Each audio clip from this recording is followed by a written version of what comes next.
दोस्तों, मैं ब्रजेश कुमार सोकरिया हमारी YouTube channel iconic nursing academy में आपका स्वागत करता हूं। प्रीवियस क्लास में हम अपने फंडामेंटल ऑफ नर्सिंग के टॉपिक डिस्कस कर रहे हैं। अपना जो नेक्स्ट टॉपिक है फर्स्ट यूनिट का वो है health promotion and prevention. Health promotion and prevention कैसे किया जा सकता है, तो चलिए डिस्कस करते हैं।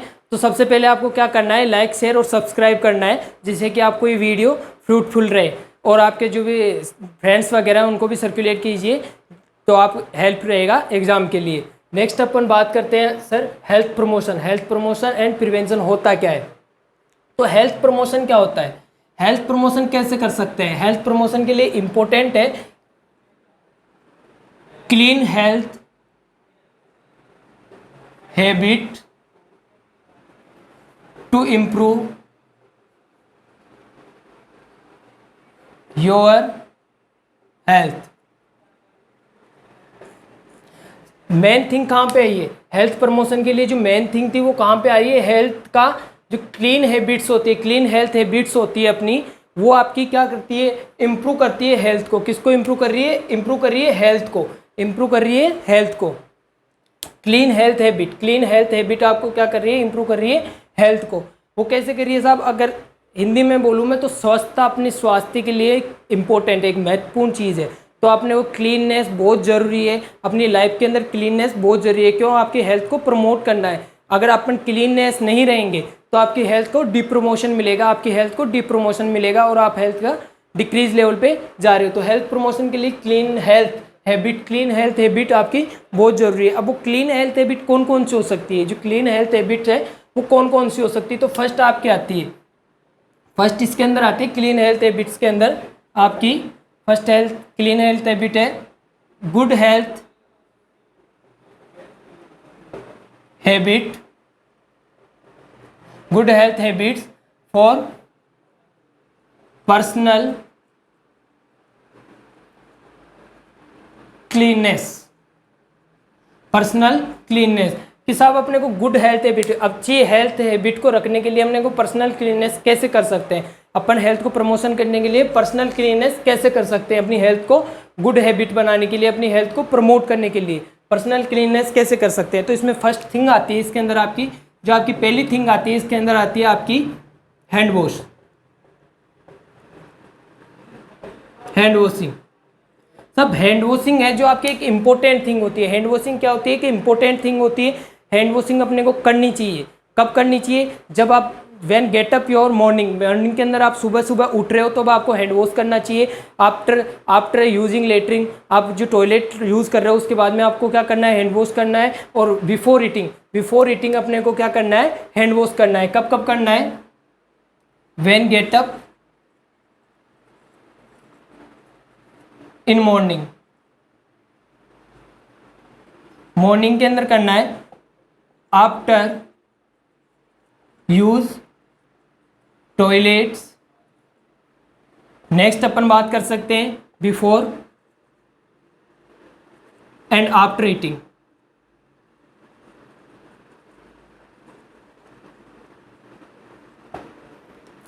क्योंकि साहब आपका जो हैंड मूवमेंट होता है, हैंड मूवमेंट इंपॉर्टेंट रहता है आपके हर चीज़ के लिए। हैंड मूवमेंट इंपॉर्टेंट रहेगा।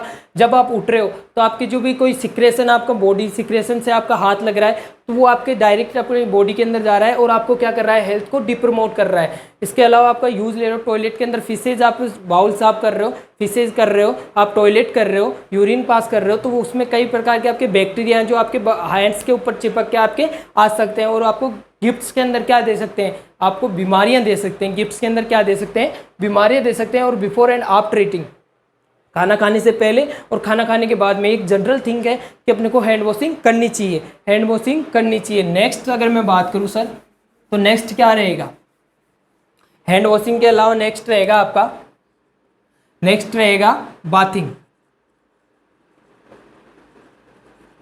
बाथिंग इंपॉर्टेंट है। बात क्या है, एक इंपॉर्टेंट थिंग है। बाथिंग एक इंपॉर्टेंट थिंग है किसको, हेल्थ को प्रमोशन करने के लिए। क्या होता है, जो समर सीजन होता है, विंटर सीजन के अंदर क्या करते हैं सब, अपन नहाते नहीं है, कई बार नहाते नहीं है। और जब नहाते नहीं है तो आपका जो स्किन, ये किसको लीड कर रहा है, इट कैन लीड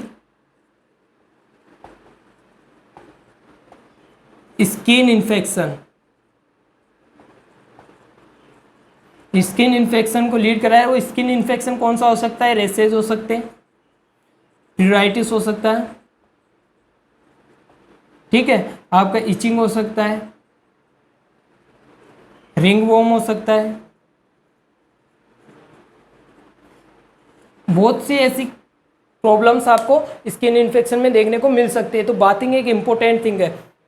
कई वर्कर्स हैं जो फैक्ट्रीज के अंदर काम करते हैं, एक्सेसिव स्वेटिंग से आपके जो बिहाइंड द नेक के अंदर, ग्रोइन एरिया के अंदर आपका स्वेटिंग एक्सेसिव हो जाती है। और जहाँ पे वेट सरफेस मिलेगी वहाँ पे बैक्टीरिया जल्दी डेवलप होते हैं, क्योंकि बैक्टीरिया को वेट सरफेस चाहिए। वेट सरफेस में बैक्टीरिया जल्दी ग्रोथ करते हैं बजाय आपकी ड्राई उसके अंदर। तो आप अच्छे से नहाइए, उसको अच्छे से आपको क्लीन कीजिए, उसके बाद में आपको प्रिवेंशन मिल सकता है किससे? स्किन इन्फेक्शन से। स्किन इन्फेक्शन से प्रिवेंशन मिल सकता है। ऐसी आपको चीज़ें देखने नहीं मिलेगी, rashes, psoriasis, itching, ringworm, ऐसी आपकी थिंग्स आपको देखने को नहीं मिलेगी। तो ये जनरल थिंग है, बाथिंग आपकी जनरल थिंग है, किसको प्रमोट करने के लिए? हेल्थ को प्रमोट करने के लिए। नेक्स्ट मैं बात करूँ साहब, नेक्स्ट क्या आता है?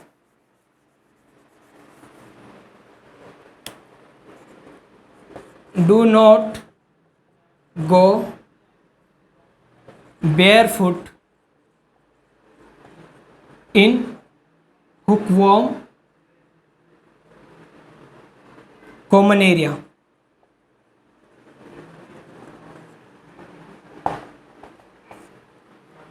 ऐसी जगह पे नंगे पांव, बेयर फुट का मतलब होता है नंगे पांव, ऐसी जगह नहीं जाना चाहिए जहां पे हुकवॉर्म प्रेजेंट हो। वो हुकवॉर्म क्या करेंगे? आपके फीट्स एंड सोल्स के थ्रू फीट्स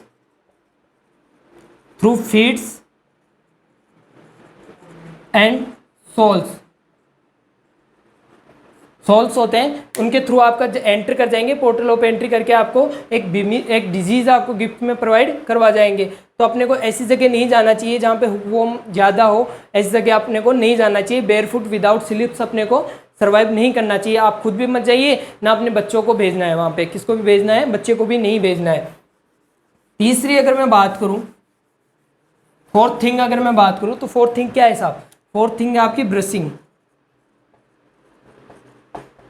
ब्रशिंग इंपॉर्टेंट है, ब्रश इंपॉर्टेंट है, ये आपकी प्रिवेंट करते हैं, आपकी prevention for dental disorder.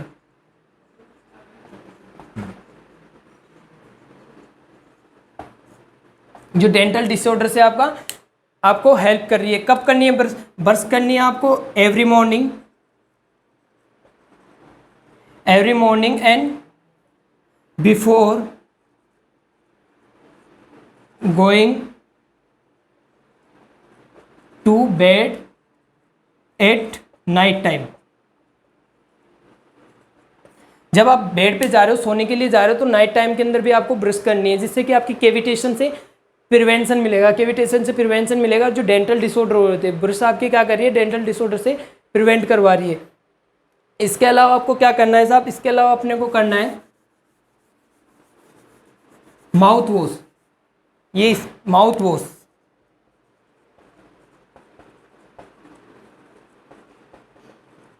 After each meal.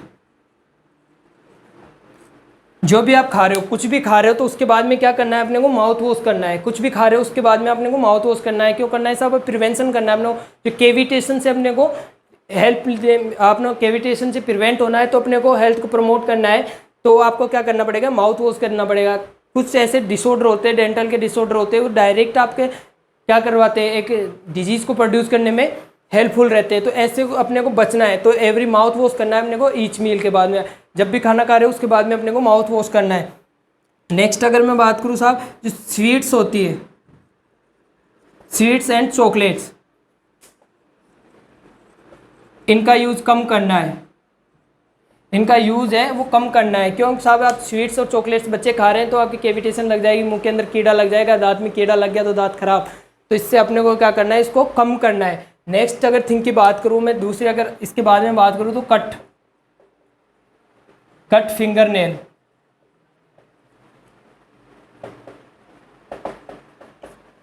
Cut finger nail, जो स्पेशली जो गर्ल्स होती हैं वो अपने हैंड्स के जो नेल्स होते हैं उनको नेल पेंट लगाने के लिए वो अपने नेल्स को बढ़ा के रखती है। तो उसके पीछे क्या होता है, उनके जो नेल्स होते हैं उनके पीछे आपका जो माइक्रो ऑर्गेनिज्म है, जो बैक्टीरिया है, वो आपके ग्रोथ करने लग जाते हैं, वहाँ पे वार्म पैरासाइट छोड़ देते हैं और वो आप इनहेल कर रहे हो। आप जब खाना खा रहे हो तो आपके डायरेक्ट अंदर जा रहे हैं, अंदर जाके आपका कंटामिनेशन कर रहा है, आपका जो अंदर जाके आपको कई प्रकार की जो बीमारियाँ हैं वो आपको गिफ्ट में मिल रही है। तो अपने को कट करना है फिंगर नेल्स को। इसके अलावा अगर मैं बात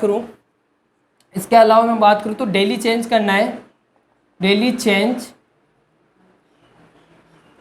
योर क्लोथ्स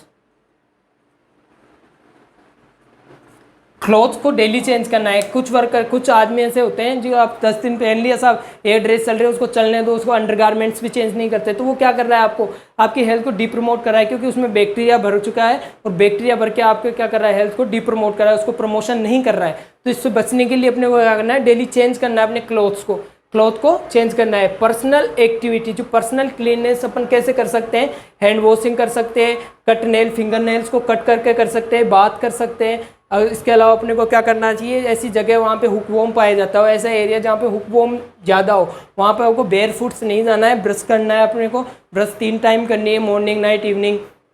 और जब भी कुछ खा रहे हो तो अपने को माउथ को वॉश करना है। इसके अलावा अपने को स्वीट्स और जो चॉकलेट्स होती हैं उनका यूज़ कम से कम करना है। और इसके अलावा आपको क्या करना है, डेली चेंज करना है अपने को क्लॉथ को। इससे क्या होगी, हेल्थ को प्रमोशन मिलेगा। क्यों? क्योंकि सब cleanness of health habit improve करेगी आपकी हेल्थ को इंप्रूव करने के लिए आपको क्लीननेस वेरी इंपॉर्टेंट है।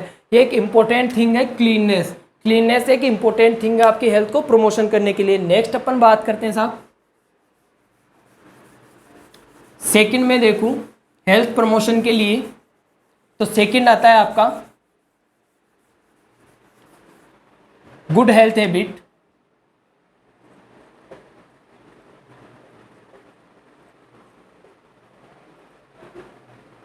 Good health habits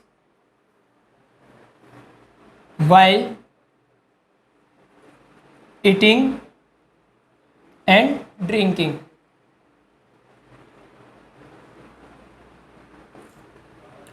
good health habit अपने को अच्छी आदत कब बनानी है, एक तो जब आप खाना खा रहे हो और आप पानी पी रहे हो, तब अपने को हेल्थ हैबिट को क्लीननेस करना है, यहाँ पे क्लीननेस लानी है अपने को। तो इसमें कैसे ला सकते हैं, आपकी फर्स्ट थिंग यहाँ पे आपको देखने को मिल रही है कि आप जो भी वाटर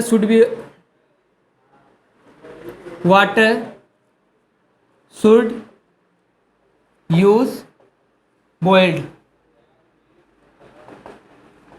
पानी है जो हमेशा आपको बॉइल्ड करके पीना है। वाटर जो भी आप यूज़ ले रहे हो, पानी आप यूज़ ले रहे हो, आपको वो क्या करके पीना है, वाटर को बॉइल्ड करके पीना है। और store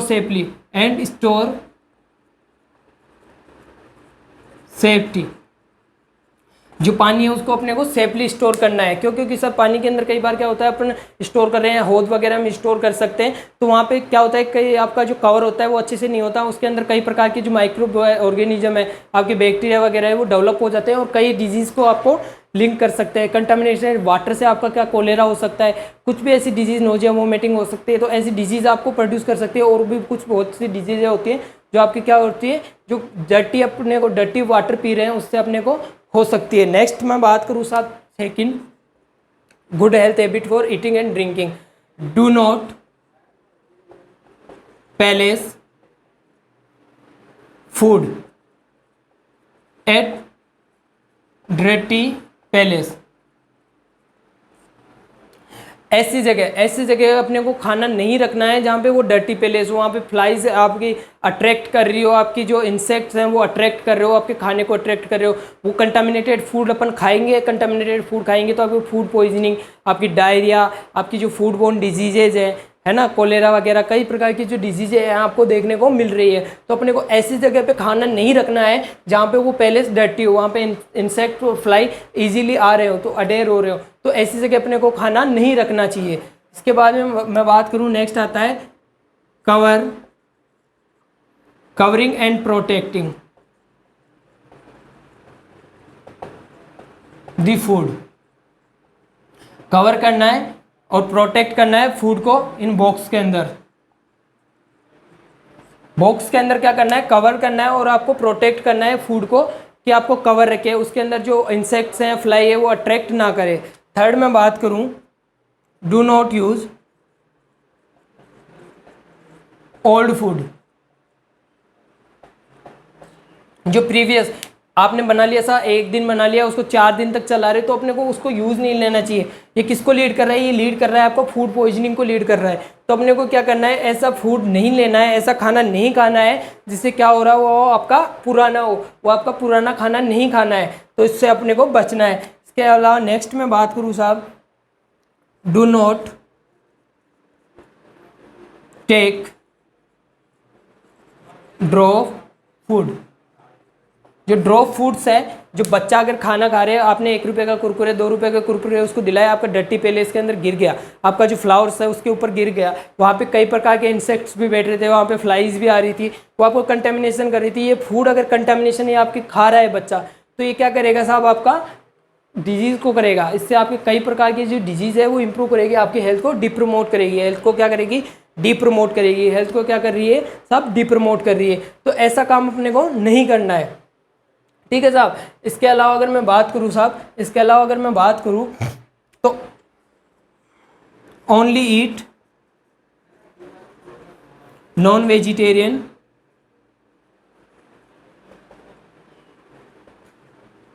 food is well cooked.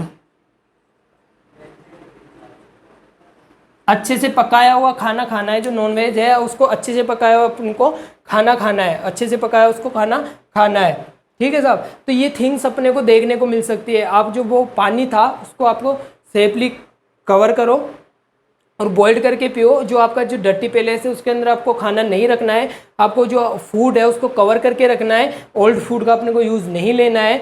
आपको जो जो ड्रॉप हो गई है, जो गिर गई है, कुछ भी चीज़, टॉफी, कैविटी, कुछ भी आपके जो गिर गई है उसको आपको उठा के खाना नहीं है। और जो आपको क्या करना है, नॉन वेजिटेरियन जो फूड होते हैं उनको ऑलवेज कुकड करके खाना है।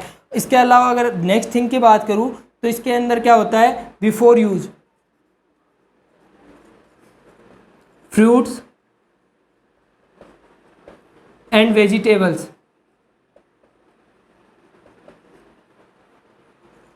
Everywhere wash.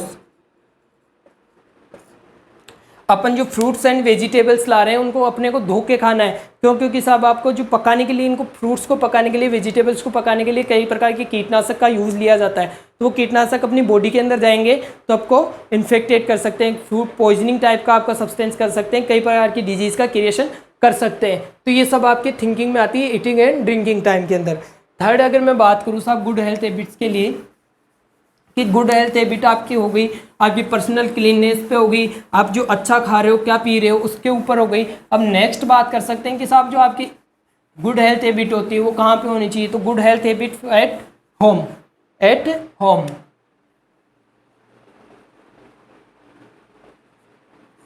आपकी जो होम के ऊपर क्या हैबिट्स होनी चाहिए, गुड हेल्थ हैबिट होम के ऊपर क्या होनी चाहिए? तो साहब इसके अंदर होना चाहिए, फर्स्ट थिंग अगर मैं बात करूँ, do not enters animals and pigs in family environment।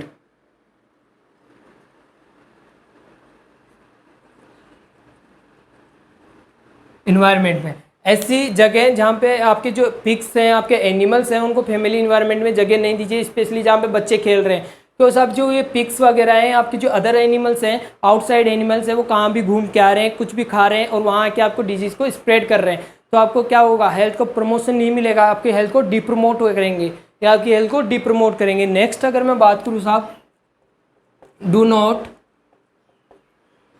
Leave dog black up in bed. Beds के ऊपर क्या करना है, डॉग को आपको छोड़ना नहीं है, क्योंकि ये सब जो कुत्ता होता है वो आपकी स्प्रेड कर सकता है, डिजीज स्प्रेड करने में हेल्प करता है। इसके अलावा अगर मैं बात करूं, डू नॉट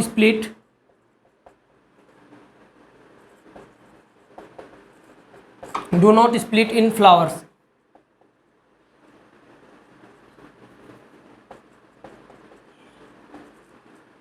आपको जो फर्श के ऊपर स्प्लिट नहीं करना चाहिए। आपके घर पे जो बुजुर्ग हैं वो आप स्प्लिट कर रहे हैं, उनके स्पुटम प्रॉब्लम है, तो आप उनको स्पुटम कप दे सकते हैं। उनको स्पुटम कप देके उसमें आपको स्पुटम करवाना है, आपको जो स्प्लिट करवाना है। क्यों? क्योंकि साहब अगर वो वहाँ कर रहे हैं, बच्चे खेल रहे हैं ऐसे आंगन के अंदर बच्चे खेल रहे हैं, तो वो वहाँ पे उसको जाएंगे, उस डिजीज़ को अटेयर करेंगे, अटेयर करने के बाद में वो कंटामिनेशन, वो ऐसे गंदे हाथ आपके मुंह पे लेके जाएंगे, आपकी जो बॉडी सिक्रेशन है वहाँ लेके जाएंगे, आपके पोर्टल ऑफ एंट्री इन्फेक्शन की एंट्री बन सकती है और कई प्रकार के बैक्टीरिया आपके प्रोड्यूस हो सकते हैं। इसके अलावा every time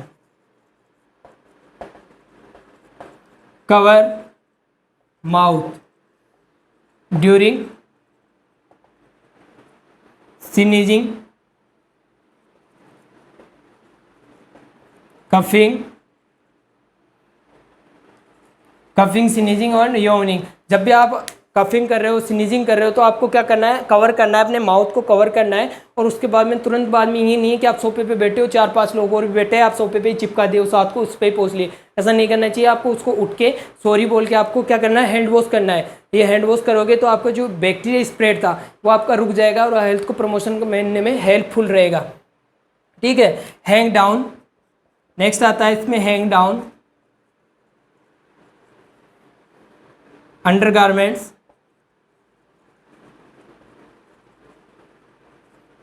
blankets, seats in front of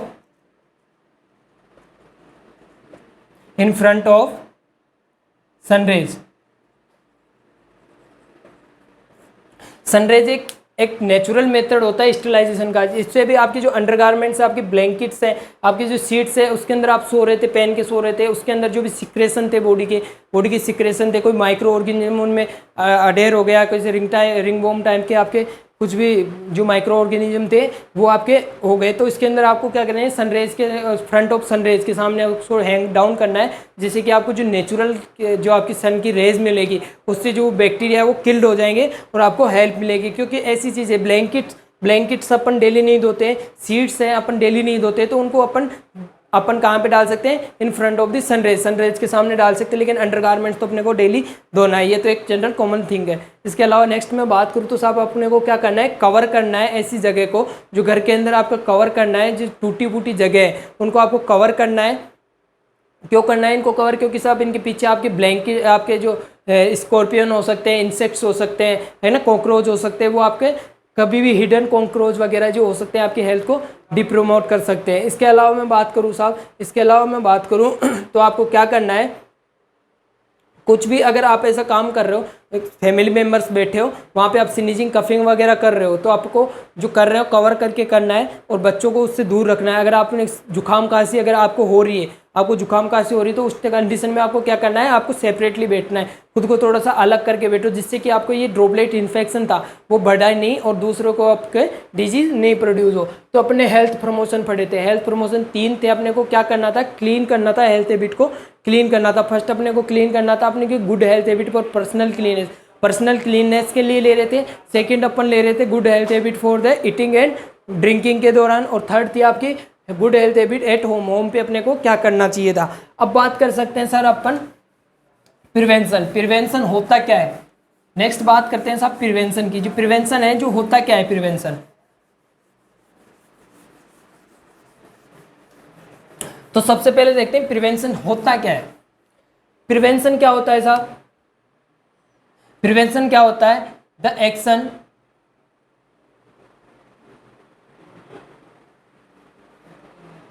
stopping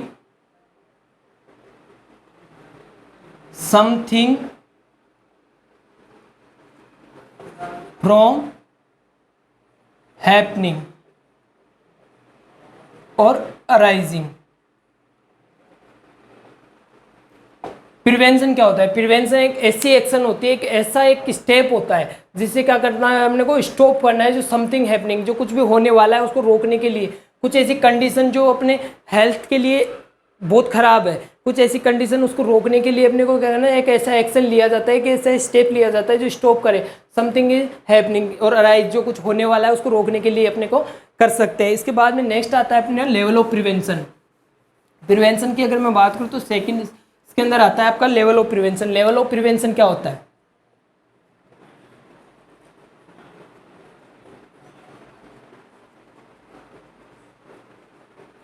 साहब लेवल ऑफ प्रिवेंशन क्या होता है? लेवल ऑफ प्रिवेंशन क्या होता है? लेवल ऑफ प्रिवेंशन होता है साहब आपका एक अल्टीमेट गोल होता है।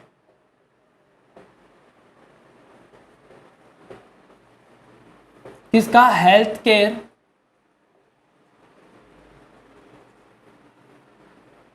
प्रोफेशनल का। ठीक है, हेल्थ केयर प्रोफेशनल का होता है प्रोटेक्ट, किसके लिए होता है? Protect and promoting, protect and promoting करने के लिए किसको? हेल्थ को, हेल्थ को प्रमोट एंड प्रोटेक्टिंग करने के लिए ये क्या करता है? मिनिमाइज करता है, मिनिमाइजिंग जो सफरिंग, जो आपकी सफरिंग क्या थी? डिसेबिलिटी थी, suffering disability and, suffering disability and आपका रीगेन ऑफ हेल्थ, हेल्थ को रीगेन करना था, हेल्थ को रीगेन करना था। कैसे करना था? As a lead social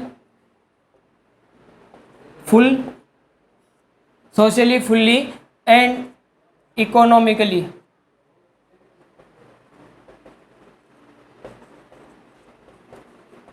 protective life, protective life, protective life, life को क्या करना था? प्रोटेक्ट करना था, प्रोटेक्टिव लाइफ के लिए था।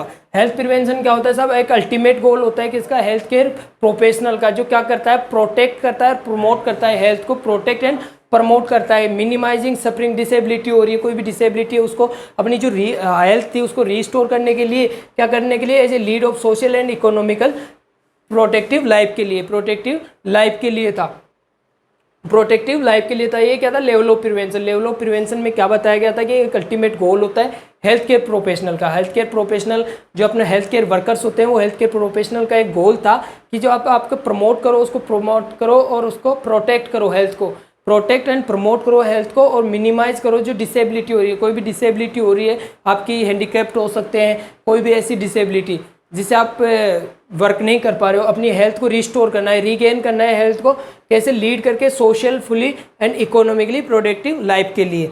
अब जो आपका लेवल ऑफ प्रिवेंशन होता है, लेवल ऑफ प्रिवेंशन के अंदर क्या होता है? ये 4 टाइप का होता है। लेवल ऑफ प्रिवेंशन होता है वो कितने टाइप का होता है? 4 टाइप का बताया गया है। लेवल ऑफ प्रिवेंशन कितने टाइप का होता है? 4 टाइप का होता है। तो 1 बाय 1 डिस्कस करेंगे अपन। फर्स्ट आता है आपका लेवल ऑफ प्रिवेंशन, फर्स्ट आता है आपका प्रीमोडियल। फर्स्ट कौन सा आता है? प्रीमोडियल। फर्स्ट आता है आपका प्रीमोडियल।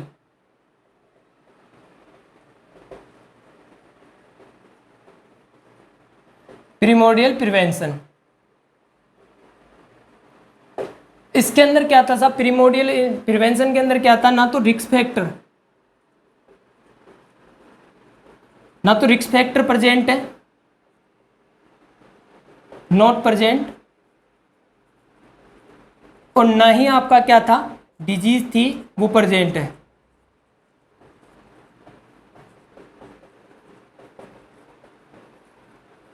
प्रीमोडियल के अंदर क्या था साहब? जो ना तो डिजीज उसके अंदर आपका प्रेजेंट है और ना ही आपका कोई रिस्क फैक्टर, ऐसा रिस्क फैक्टर प्रेजेंट है जो आपके डिजीज को कर सके, तो वो क्या था? प्रीमोडियल प्रिवेंशन था। इसके अंदर आपका रिस्क फैक्टर भी एब्सेंट था और आपका जो डिजीज थी वो भी एब्सेंट थी। ये क्या था? प्रीमोडियल प्रिवेंशन था। नेक्स्ट अगर मैं बात करूँ साहब, नेक्स्ट की अगर मैं बात करूँ तो प्राइमरी लेवल प्रिवेंशन फर्स्ट आता है, सेकंड आता है primary level of prevention.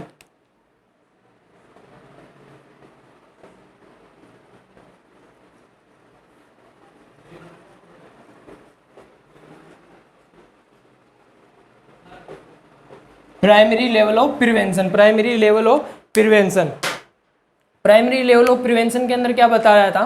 Primary जो लेवल ऑफ प्रिवेंशन था इसको अपन कह सकते हैं आल्सो नोन एज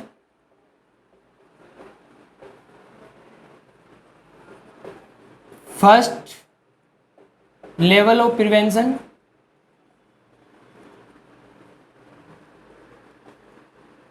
या कह सकते हैं और फर्स्ट डिग्री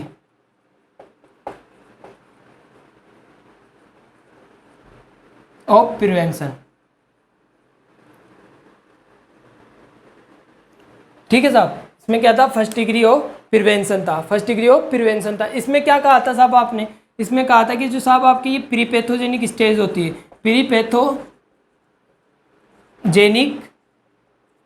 स्टेट होती है, ये क्या थी, प्रीपैथोजेनिक स्टेट थी। इसके अंदर क्या हो रहा था, इसके अंदर आपका रिस्क फैक्टर था,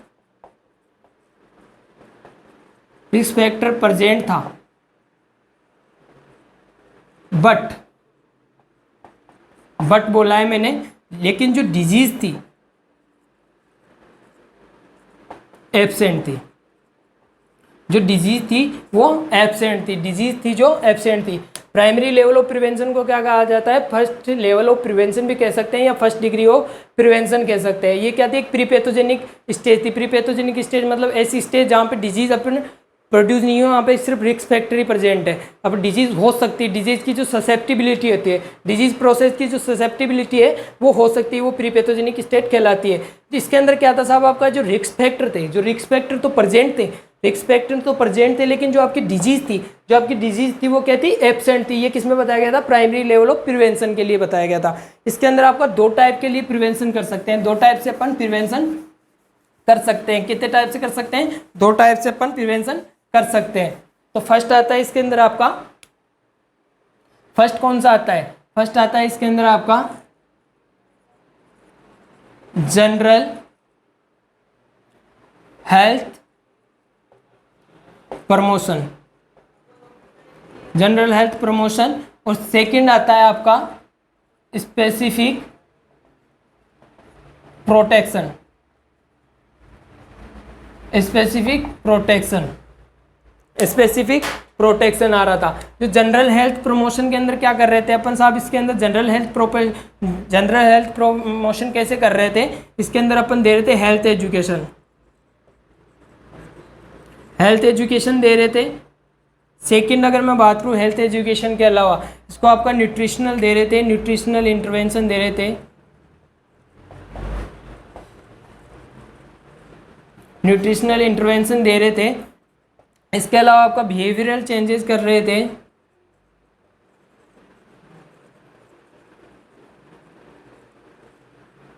लाइफ स्टाइल को चेंज कर रहे थे, और भी बहुत थिंग्स थी जो अपन को कर रहे थे। हेल्थ एजुकेशन प्रोवाइड करवा पे अपन जो कोरोनरी आर्टरी डिजीज को, इस पेशेंट को सफ़र कर रहा है तो उसको रोकने के लिए अपन उसको हेल्थ एजुकेशन देंगे कि साहब आपको हेल्थ एजुकेशन, ऐसे आपको हेल्थ को इम्प्रूव कर सकते हो, हेल्थ को इम्प्रूव कर सकते हो, ऐसे इसको रोक सकते हो। न्यूट्रिशनल इंटरवेंशन, उसकी बॉडी के अकॉर्डिंग उसकी जो नीड थी, उसकी बॉडी का डिमांड कर रही थी, वो अपन उसको न्यूट्रिशनल इंटरवेंशन कर सकते थे। बिहेवियर चेंजेस थेरेपी दे सकते थे, उसका बिहेवियर था उसको सोसाइटी के अंदर मिलाना है, जो सोशल चेंजेस लाना है उसके माइंड के अंदर, वो कर सकते थे। लाइफ स्टाइल के अंदर चेंजेस कर सकते थे। अगर वो अकेला बैठ रहा है, अगर लोनलीनेस हो रही है, वो अकेला बैठ रहा है तो उसको चेंज कर सकते थे। ये किस में कर रहे थे अपन, जनरल हेल्थ प्रमोशन। ये तो अपन जनरली कर रहे थे, हेल्थ एजुकेशन देके, इंटरवेंशन, न्यूट्रिशनल इंटरवेंशन देके, आपका बिहेवियर चेंजेस देके लाइफ स्टाइल को चेंज कर सकते हैं। अब स्पेसिफिक के अंदर क्या था, स्पेसिफिक के अंदर था आपका, स्पेसिफिक के अंदर था आपका सबसे पहला था न्यूट्रिशनल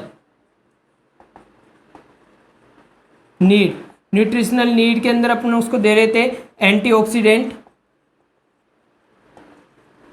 एंटीऑक्सीडेंट, विटामिन्स, मिनरल्स, ये अपन उसको दे रहे थे, ये अपन उसको दे सकते हैं। नेक्स्ट अगर मैं बात करूँ तो वैक्सीनेशन, वैक्सीनेशन या इम्यूनाइजेशन, ये किस में कर रहे थे अपन, स्पेसिफिक प्रोटेक्शन के अंदर। इसके अलावा कर सकते थे प्रिवेंशन फ्रॉम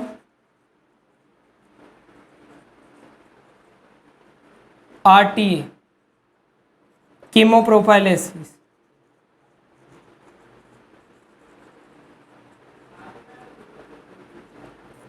ठीक है साहब, कीमोप्रोफाइलेसिस दे रहे थे। न्यूट्रिशनल नीड है, उसके अकॉर्डिंग उसके एंटीऑक्सीडेंट दे सकते हैं, विटामिन उसको दे सकते हैं, मिनरल्स उसको दे सकते हैं। वैक्सीनेशन करवा के उस डिजीज़ को अपन रोक सकते हैं, जो आपकी डिजीज़ हो रही है उसको रोक सकते हैं। ठीक है साहब, ये प्रिवेंशन आता है। ये किस में आता है, ये एग्जाम में क्वेश्चन आता है कि इम्यूनाइजेशन होता है वो कौन सा लेवल का प्रिवेंशन है, कौन से लेवल का प्रिवेंशन है, तो वो आपका प्राइमरी लेवल ऑफ प्रिवेंशन हो सकता है। प्रिवेंशन फ्रॉम आरटीए, आरटीए से प्रिवेंशन ऐसे कर सकते हैं, कोई भी बंदा जा रहा है कार में जा रहा है तो उसको आप यूज बता सकते हो, सीट बेल्ट का यूज बता सकते हो और आपको क्या कर सकते हैं, आरटीए से प्रिवेंशन मिल सकते हैं। कीमोप्रोफाइलेक्सिस, कीमोप्रोफाइलेक्सिस क्या होता है? कीमोप्रोफाइलेक्सिस अगर मैं देखूं, कीमोप्रोफाइलेक्सिस कैसे कर सकते हैं? कीमोप्रोफाइलेक्सिस समझने के लिए आपको, ये एक फैमिली है, यहाँ पे माताजी भी रह रहे हैं, फादर्स भी रह रहे हैं, मदर फादर, आपके चाइल्ड भी रह रहे हैं, इन्फेंट्स भी रह रहे हैं। मान लीजिए कोई भी ये आपका चाइल्ड है, इसके आपका हो गया, सफ़र कर रहा है मलेरिया से, मलेरिया से सफ़र कर गया, मलेरिया से सफ़र करा तो इसको अपन ने दिया tablet chloroquinine and other treatment, chloroquinine and other treatment अपन इसको दे रहे हैं, अदर ट्रीटमेंट इसको अपन दे रहे हैं सब। ये क्लोरोक्विनीन इसको दे दिया, लेकिन जो अब इसको तो दे दिया, इसको तो अपन ने प्रिवेंट कर लिया मलेरिया से, लेकिन जो इसके अलावा भी अपन जो इसको कीमोप्रोफाइलेक्सिस दे रहे हैं, इसके अलावा अपन मदर को दे रहे हैं, फादर को दे रहे हैं, ठीक है, आपको इन्फेंट को दे रहे हैं, तो इनको दे रहे हैं तो वो क्या होता है, ये आपका क्या कहलाता है, कीमोप्रोफाइलेक्सिस कहलाता है। क्या हुआ कीमोप्रोफाइलेक्सिस? कीमोप्रोफाइलेक्सिस ऐसे होता है कि आपकी फैमिली में कई मेंबर्स रह रहे हैं, उनके अगर एक को कोई सफ़र कर रहा है, मलेरिया से सफ़र कर रहा है, मलेरिया से सफ़र कर रहा है, तो उसको तो अपने ट्रीटमेंट दे दिया, उसको तो मेडिसिन देनी ही देनी थी, लेकिन अगर उसको ट्रीटमेंट, उसको बचाने के लिए अपन को नेक्स्ट अपन मदर फादर और जो भी फैमिली अदर मेंबर थे उनको भी अगर ट्रीटमेंट दे रहे हैं तो वो क्या कहलाता है, कीमोप्रोफाइलेक्सिस कहलाता है। वो क्या कहलाता है, कीमोप्रोफाइलेक्सिस कहलाता है। नेक्स्ट अपन बात करते हैं सेकेंडरी लेवल ऑफ प्रिवेंशन। जो सेकेंडरी लेवल ऑफ प्रिवेंशन है वो क्या होता है? सेकेंडरी लेवल ऑफ प्रिवेंशन है वो क्या होता है?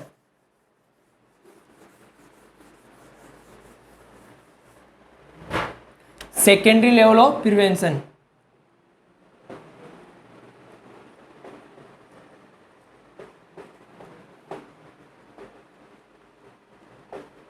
Secondary level of prevention, secondary level of prevention क्या होता है साहब? सेकेंडरी लेवल ऑफ प्रिवेंशन को अपन सेकेंड डिग्री प्रिवेंशन भी कह सकते हैं, सेकेंड डिग्री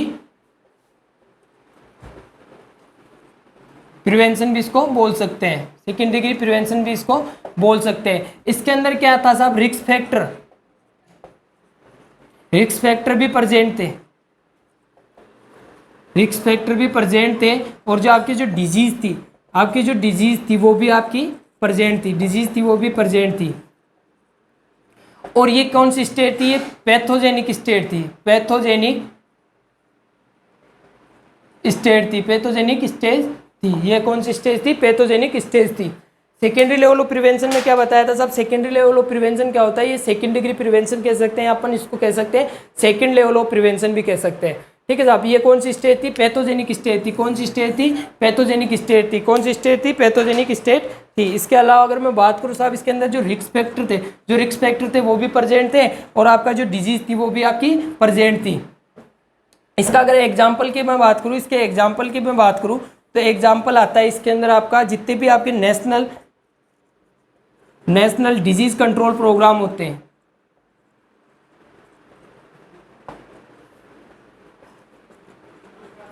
वो सब किसके अंदर आते हैं? आपके सेकेंडरी लेवल ऑफ प्रिवेंशन के अंदर आते हैं। वो डिजीज कंट्रोल प्रोग्राम आपका कोई सा भी हो सकता है, डिजीज कंट्रोल प्रोग्राम आपका कोई सा भी हो सकता है, चाहे वो एड्स का हो, चाहे आपका RNTCP हो, या आपका एड्स के लिए चलाया हुआ, ट्यूबरकुलोसिस के लिए चलाया हो, कैंसर के लिए चलाया हो, तो वो आपके किस में आते हैं? National disease control programme. क्यों आपको आ रहा है? वो आपकी डिजीज को कंट्रोल कर रहा है, जो डिजीज थी उसको कंट्रोल कर रहा है। इसके अंदर आपका क्या होता है?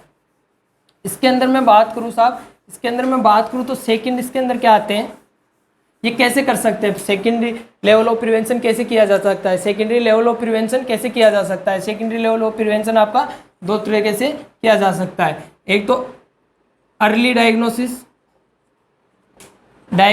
And treatment, early diagnosis and treatment देके। सेकेंड अगर मैं बात करूँ, सेकेंड में बात करूँ तो आपका क्या हो सकता है? आपका डिसेबिलिटी लिमिटेशन, डिसेबिलिटी को क्या करना है? लिमिटेशन करना है। डिसेबिलिटी को क्या करना है? लिमिटेशन करना है। अर्ली डायग्नोसिस में अपने को क्या करना है? एज सून एज पॉसिबल अपने को क्या करना है? डिजीज को रोकना है, डिजीज को रोकना है, और इसका जो अर्ली डायग्नोसिस करना है और उसका ट्रीटमेंट प्लान तैयार करना है।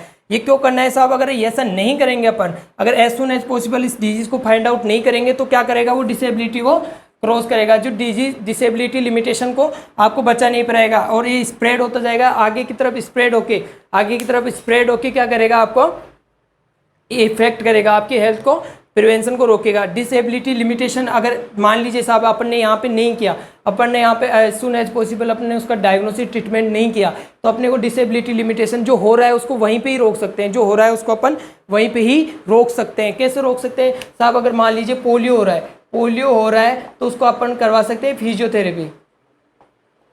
फिजियोथेरेपी देके उसको अपन प्रिवेंट कर सकते हैं। जो आपका मूवमेंट था उसको तो अपन रोक सकते हैं ना, जो आपका मूवमेंट था उसको तो चला सकते हैं, क्या देके, अपन फिजियोथेरेपी देके। तो अपने को डिसेबिलिटी, जितनी अपनी डिसेबिलिटी आ रही, कोई हैंडीकैप्ड हो रहा है, कोई ऑर्गन आपका डिसेबल हो रहा है, नॉर्मल फंक्शनिंग नहीं कर पा रहा है, उसको रोकने के लिए अपने को क्या करना है, उसको रोकने के लिए अपने को लिमिटेशन करना है, उसको लिमिटेड प्रोवाइड करवाना है, early diagnosis and treatment provide करवाना है। थर्ड आता है आपका टर्सरी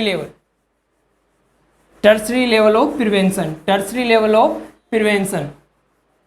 थर्ड आता है आपका टर्सरी लेवल ऑफ प्रिवेंशन।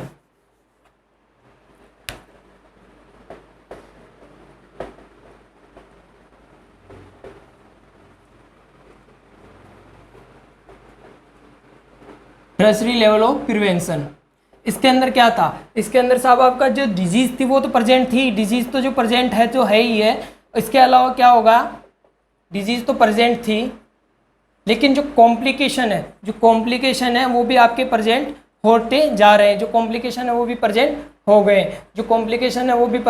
हो गए, तो इसको रोकने के लिए आपका टर्सरी लेवल ऑफ प्रिवेंशन होता है।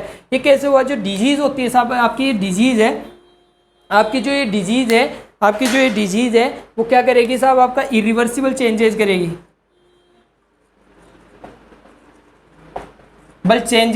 रिवर्सिबल चेंजेस करेगी। किसके अंदर? आपकी जो एनाटॉमिकल एंड आपकी जो फिजियोलॉजिकल फंक्शनिंग होती है उसके अंदर क्या करेगी साहब, इरिवर्सिबल चेंजेस करेगी और ये डिजीज आपका कॉम्प्लिकेशन को लीड करेगी। जो अबनॉर्मल चेंजेस होंगे anatomical and physiological irreversible changes होंगे वो किसको प्रिवेंट कर रहा है, आपको कॉम्प्लिकेशन को देख रहा है। इसको बचाने के लिए अपन इसके अंदर किया जाता है आपका रिहेबिलिटेशन आपका इसमें किया जाता है।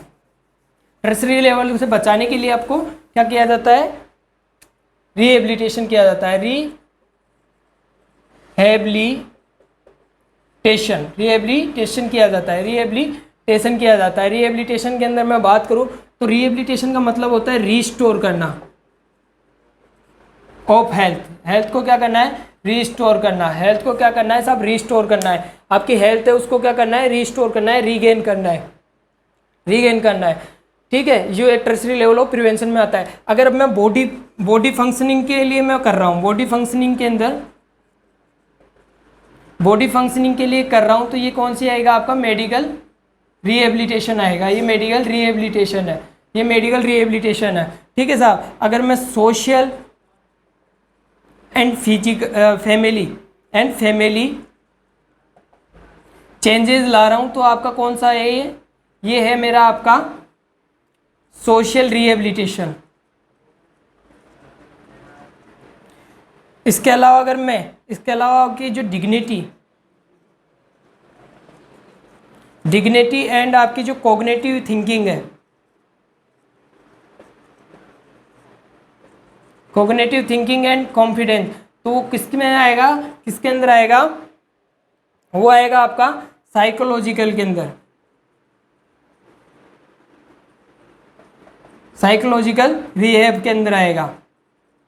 ठीक है साहब, तो रिहेबिलिटेशन क्या होता है, रिहेबिलिटेशन इसमें मेन थिंग होती है किसके अंदर, टर्सरी लेवल ऑफ प्रिवेंशन के अंदर अपने को रिस्टोर करना है उसकी नॉर्मल लाइफ को, उसकी जो नॉर्मल हेल्थ है उसको रिस्टोरेशन करना है।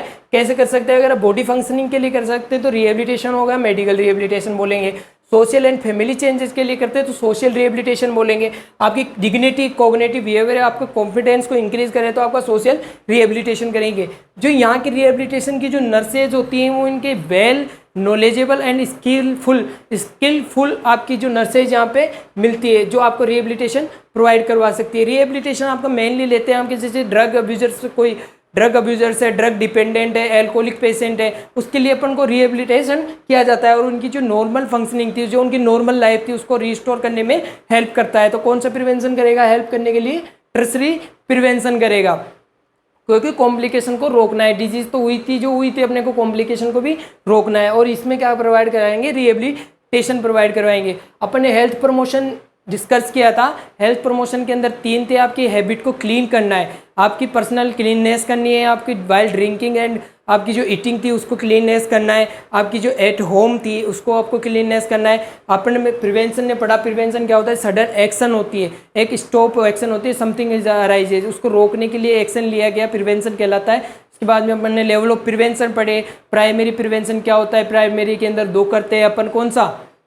जनरल और स्पेसिफिक करते हैं, है ना, जनरल और स्पेसिफिक करते हैं। इसके बाद में अगर सेकंड पढ़ा सेकेंडरी लेवल ऑफ प्रिवेंशन, उसके अंदर क्या था? उसके अंदर अर्ली डायग्नोसिस एंड डिसेबिलिटी को लिमिटेशन करना है। और थर्ड आपका जो फोर्थ था उसके अंदर टर्सरी प्रिवेंशन। टर्सरी प्रिवेंशन के अंदर क्या किया था अपने को?